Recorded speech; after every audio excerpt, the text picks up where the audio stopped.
Chapter 4. So I returned and considered all the oppressions that are done under the sun, and behold, the tears of such as were oppressed, and they had no comforter, and on the side of their oppressors there was power, but they had no comforter. Wherefore I praise the dead which are already dead more than the living which are yet alive. Yea, better is he than both they, which hath not yet been, who hath not seen the evil work that is done under the sun. Again I considered all travail and every right work, that for this a man is envied of his neighbor. This is also vanity and vexation of spirit. The fool foldeth his hands together, and eateth his own flesh. Better is an handful with quietness than both the hands full with travail and vexation of spirit. Then I returned, and I saw vanity under the sun.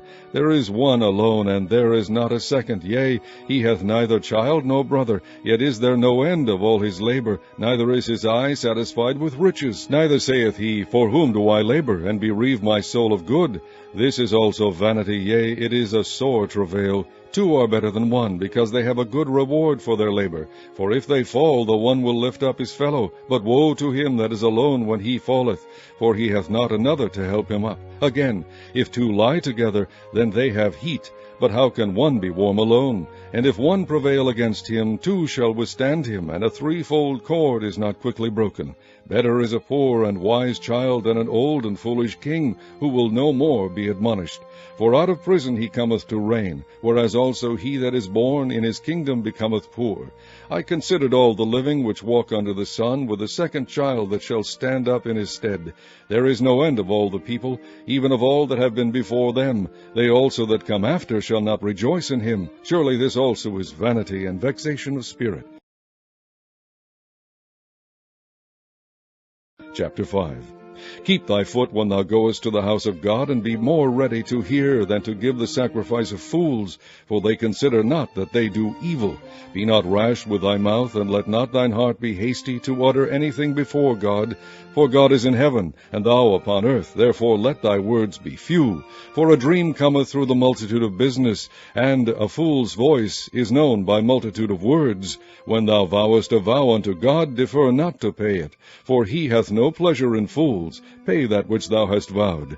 Better is it that thou shouldest not vow, than that thou shouldest vow and not pay. Suffer not thy mouth to cause thy flesh to sin, neither say thou before the angel that it was an error. Wherefore should God be angry at thy voice, and destroy the work of thine hands? For in the multitude of dreams and many words there are also divers vanities. But fear thou God. If thou seest the oppression of the poor, and violent perverting of judgment and justice in a province, marvel not at the matter, for he that is higher than the highest regardeth, and there be higher than they. Moreover, the profit of the earth is for all. The king himself is served by the field. He that loveth silver shall not be satisfied with silver, nor he that loveth abundance with increase. This is also vanity. When goods increase, they are increased that eat them. And what good is there to the owners thereof, saving the beholding of them with their eyes? The sleep of a laboring man is sweet, whether he eat little or much, but the abundance of the rich will not suffer him to sleep. There is a sore evil which I have seen under the sun, namely, riches kept for the owners thereof to their hurt. But those riches perish by evil travail, and he begetteth a son, and there is nothing in his hand. As he came forth of his mother's womb, naked shall he return to go as he came, and shall take nothing of his labor which he may carry away in his hand.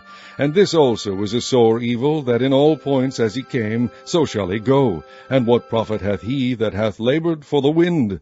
All his days also he eateth in darkness, and he hath much sorrow and wrath with his sickness. Behold, that which I have seen, it is good and comely for one to eat and to drink, and to enjoy the good of all his labor that he taketh under the sun all the days of his life, which God giveth him, for it is his portion.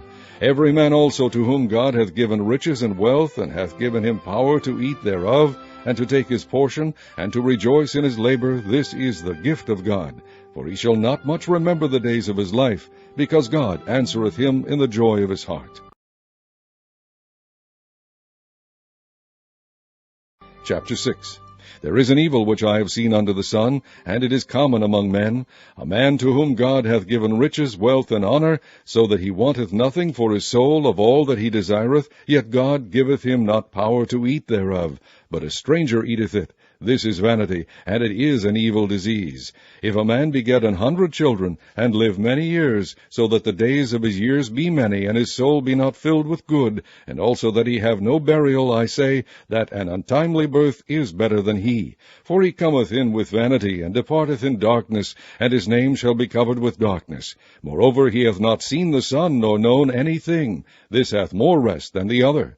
Yea, though he live 1,000 years, twice told, yet hath he seen no good. Do not all go to one place? All the labor of man is for his mouth, and yet the appetite is not filled. For what hath the wise more than the fool? What hath the poor that knoweth to walk before the living? Better is the sight of the eyes than the wandering of the desire. This is also vanity and vexation of spirit. That which hath been is named already, and it is known that it is man. Neither may he contend with him that is mightier than he. Seeing there be many things that increase vanity, what is man the better? For who knoweth what is good for man in this life, all the days of his vain life which he spendeth as a shadow? For who can tell a man what shall be after him under the sun? Chapter 12. It is not expedient for me, doubtless, to glory. I will come to visions and revelations of the Lord. I knew a man in Christ above 14 years ago, whether in the body I cannot tell, or whether out of the body I cannot tell, God knoweth. Such an one caught up to the third heaven.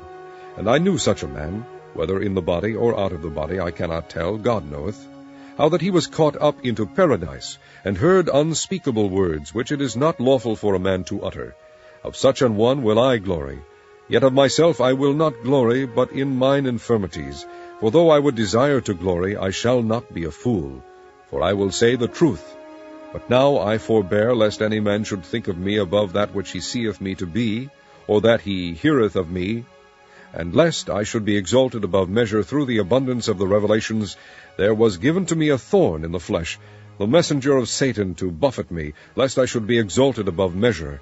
For this thing I besought the Lord thrice, that it might depart from me. And he said unto me, My grace is sufficient for thee, for my strength is made perfect in weakness. Most gladly, therefore, will I rather glory in my infirmities, that the power of Christ may rest upon me. Therefore I take pleasure in infirmities, in reproaches, in necessities, in persecutions, in distresses for Christ's sake. For when I am weak, then am I strong. I am become a fool in glorying. Ye have compelled me, for I ought to have been commended of you. For in nothing am I behind the very chiefest apostles, though I be nothing. Truly the signs of an apostle were wrought among you in all patience, in signs, and wonders, and mighty deeds. For what is it wherein ye were inferior to other churches, except it be that I myself was not burdensome to you? Forgive me this wrong. Behold, the third time I am ready to come to you, and I will not be burdensome to you, for I seek not yours, but you. For the children ought not to lay up for the parents, but the parents for the children. And I will very gladly spend and be spent for you, though the more abundantly I love you, the less I be loved. But be it so, I did not burden you, nevertheless, being crafty, I caught you with guile. Did I make a gain of you by any of them whom I sent unto you? I desired Titus, and with him I sent a brother. Did Titus make a gain of you? Walked we not in the same spirit? Walked we not in the same steps? Again, think ye that we excuse ourselves unto you?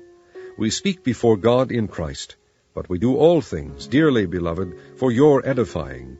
For I fear lest when I come I shall not find you such as I would, and that I shall be found unto you such as ye would not, lest there be debates, envyings, wraths, strifes, backbitings, whisperings, swellings, tumults, and lest, when I come again, my God will humble me among you, and that I shall bewail many which have sinned already, and have not repented of the uncleanness and fornication and lasciviousness which they have committed.